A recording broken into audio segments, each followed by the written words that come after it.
નમસ્કાર દર્શક મિત્રો, હું છું રૂપલ લુણીચિયા. સંપૂર્ણ ન્યૂઝમાં આપનું સ્વાગત છે. મુખ્યમંત્રી ભૂપેન્દ્રભાઈ પટેલ આજરોજ બનાસકાંઠાના સરહદી પૂરગ્રસ્ત વિસ્તારની મુલાકાત લેવાના છે. રાજ્ય સરકાર દ્વારા સુઈગામ, ભાભર, વાવ અને થરાદ તાલુકામાં વરસાદને પગલે અસરગ્રસ્ત થયેલ વિસ્તારમાં રાહત સામગ્રી સહિતની સહાયની પહોંચાડવામાં આવી રહી છે. રાજ્ય સરકાર દ્વારા અસરગ્રસ્ત વિસ્તાર માટે કુલ 18,000 રાશન કીટ મોકલવામાં આવી છે.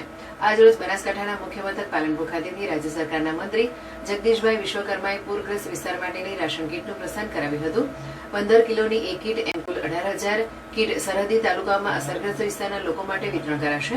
15 કિલોની રાશન કીટમાં 5 કિલો ઘઉં, 3 કિલો બાજરી, 2 કિલો ચોખા, 1 કિલો ખાંડ, 1 કિલો તુવેર દાળ, 1 કિલો ચણા, 1 કિલો મીઠું અને 1 કિલો તેલનો સમાવેશ થાય છે. કીટ પ્રસ્થાન વખતે મંત્રી જગદીશ વિશ્વકર્માએ જણાવ્યું હતું કે વરસાદી અસરગ્રસ્ત સરહદી તાલુકા વાવ, થરાદ, સુઈગામ અને ભાભર ખાતે રાજ્ય સરકાર અને વહીવટી તંત્ર દ્વારા સતત મોનિટરિંગ કરી તત્કાળ રાહત, બચાવ અને સહાય માટે કામગીરી કરી છે. 296 જેટલા ગામડાઓ અસરગ્રસ્ત થયા હતા. કલેક્ટર સહિત તંત્ર અને એનડીઆરએફની ટીમ દ્વારા 228 લોકોનું રેસ્ક્યુ કરાયું છે. કુલ 6,867 વ્યક્તિઓનું સફળતાપૂર્વક સ્થળાંતર કરાયું છે. તમામ વિસ્તારમાં તાત્કાલિક વીજ પુરવઠો પુનઃસ્થાપન કરાયો છે. 2 લાખથી વધુ ફૂડ પેકેટ વિતરણ કરવામાં આવ્યા છે. 86 જેટલી વીજળીની ટીમ, 80 જેટલા વેટરનરી ડોક્ટર, 316 મેડિકલ ટીમ સહિત અલગ અલગ વિભાગની ટીમોએ રાઉન્ડ ધ ક્લોક કામગીરી કરી હતી. મંત્રીએ જણાવ્યું કે સરકાર સાથે સ્થાનિક ધારાસભ્યો, એનજીઓ, બનાસ ડેરી અને સેવાભાવી સંસ્થાઓ દ્વારા પણ અસરગ્રસ્ત વિસ્તારમાં ફૂડ પેકેટ સહિતની મદદ કરી છે. બનાસ ડેરીએ પણ આગળ આવીને 1.15 લાખ ફૂડ પેકેટ, 1.15 લાખ પાણીની બોટલ સહિત વેટરનરી ડોક્ટરની ટીમ અસરગ્રસ્ત વિસ્તારમાં મોકલી છે. મોટાભાગના તમામ રસ્તાઓ શરૂ કરાયા છે તેમ મંત્રીએ જણાવ્યું હતું. જાહેર વિતરણની વાત કરીએ તો ભારે વરસાદથી અસરગ્રસ્ત સુઈગામ તાલુકામાં કુલ 34 વ્યાજબી ભાવની દુકાનોમાંથી 22 દુકાનો ખાતે જથ્થો ઉતારવામાં આવ્યો છે, જ્યારે બાકીની 12 દુકાનોમાં જથ્થો પહોંચાડવાની કામગીરી ચાલુ છે. તે જ રીતે વાવ તાલુકામાં કુલ 60 વ્યાજબી ભાવની દુકાનમાંથી 46 દુકાનો ખાતે જથ્થો ઉતારવામાં આવ્યો છે અને બાકીની 14 દુકાનો સુધી જથ્થો પહોંચાડવાની કામગીરી ચાલુ છે.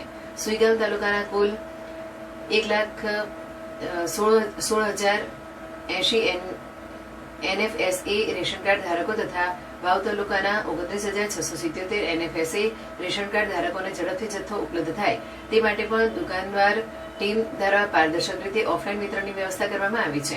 કીટ વિતરણ વખતે પાલનપુર ધારાસભ્ય અનિકેતભાઈ ઠાકર, જિલ્લા કલેક્ટર મિહિર પટેલ, જિલ્લા વિકાસ અધિકારી એમજી દવે સહિત વિવિધ પદાધિકારીઓ, અધિકારીઓ ઉપસ્થિત રહ્યા હતા.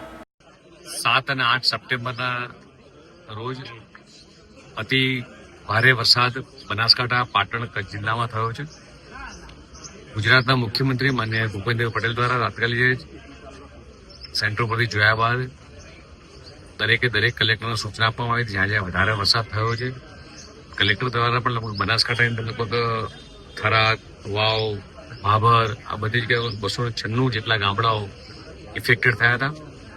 કલેક્ટરની ટીમ અને બધા દ્વારા એનડીઆરએફની ટીમ અને બધા જ લોકોએ રેસ્ક્યુ કરવાની કામગીરી કરી છે. સાથે સાથે લગભગ 228 વ્યક્તિઓને રેસ્ક્યુ કર્યા, 6,867 વ્યક્તિઓને સ્થળાંતર કર્યા છે. જેવી જ ખબર પડી ત્યાં જગ્યાએ અતિવરસાદના કારણે લાઇટો જતી રહી હતી. લગભગ 203 ગામમાં જે લાઇટો જતી રહી હતી તાત્કાલિક જ લાઇટ વિભાગે કામગીરી કરી છે અને ઓલમોસ્ટ બધા જ ગામડામાં લાઇટોના થાંભલાઓ ચાલુ થઈ ગયા છે, સબસ્ટેશન પણ ચાલુ થઈ ગયા છે. કલેક્ટર દ્વારા, એનજીઓ, સરકાર, બનાસ ડેરી દ્વારા પણ ફૂડ પેકેટોની વાત કરું તો બધા જગ્યાએ લગભગ 1.5 થી 2 લાખ ફૂડ પેકેટો આપવામાં આવ્યા છે. મેડિકલની ટીમ પણ પહોંચી ગઈ છે. સાથે સાથે એવું કહું કે ભાઈ 5 અધિક કલેક્ટર, 10 જેટલા મામલતદારો, 86 જેટલી વીજળીની ટીમ, 80 જેટલા વેટરનરી ડોક્ટરની ટીમ બનાસ ડેરી અને કલેક્ટર દ્વારા 316 જેટલી મેડિકલની ટીમ પહોંચી ગઈ છે. બીજા 1000 થી 1500 જેટલા કર્મચારીઓ આ ટીમમાં લાગેલા છે. અત્યારે આપ જોઈ રહ્યા છો તે દરેક ઘરે જેટલા ઇફેક્ટેડ લોકો છે, અસરગ્રસ્ત પરિવારોની અંદર 15 કિલોની કીટ રાજ્ય સરકાર દ્વારા તૈયાર કરી અને લોકોના ઘરે પહોંચાડવાની કામગીરી થઈ રહી છે. અત્યારે અહીં આ કાર્યક્રમ બાદ સીધો ડીસાથી પણ લગભગ અમારા ત્યાંના સ્થાનિક ધારાસભ્યથી માંડીને બધા જ લોકોએ જે કીટો તૈયાર કરી છે. પાલનપુરના અમારા ધારાસભ્ય સજયકાંતભાઈ, ડીસાના ધારાસભ્ય બધા જ લોકોએ સહયોગથી જે ફૂડ કીટો લગભગ બનાસ ડેરીએ પણ લગભગ 1.25 લાખ જેટલા ફૂડ પેકેટો આપ્યા છે, 1.25 લાખ જેટલી પાણીની બોટલો આપી છે એમની પોતાની વેટરનરી ટીમ. એટલે રાજ્ય સરકાર અને સાથે સાથે કલેક્ટરને પણ માનનીય મુખ્યમંત્રી સૂચના આપી છે જે જગ્યાએ સર્વેની કામગીરી કરવાની છે એ સર્વેની કામગીરી પણ એ આજથી જ ચાલુ થઈ છે અને મોટાભાગના તમામ રસ્તાઓ એ ચાલુ થઈ ગયા છે. જે જગ્યાએ પાણી ભરાયા છે, જે જગ્યાએ નથી જવાય એવું ત્યાં પણ વ્યવસ્થા કરીએ છીએ અને માનનીય મુખ્યમંત્રીશ્રી પણ પોતે અત્યારે હમણાં બપોરના સમયે અહીંયા આવી પહોંચવાના છે.